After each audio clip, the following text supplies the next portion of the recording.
স্বরাষ্ট্র উপদেষ্টা বিপ্লব পরবর্তী সময়ে একটি অন্তর্বর্তীকালীন সরকারের উপদেষ্টা হতে পারে না।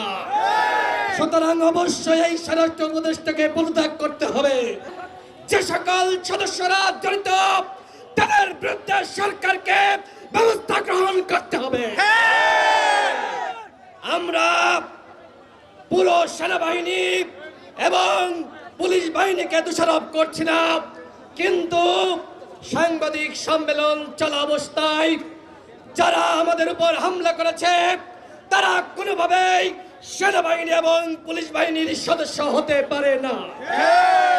তারা আওয়ামী দোসর, অন্যথায় নুরুল হক নূর সহ আমরা যারা কথা বলছিলাম এই অবস্থায় আমাদের উপর হামলা করার কথা নয়।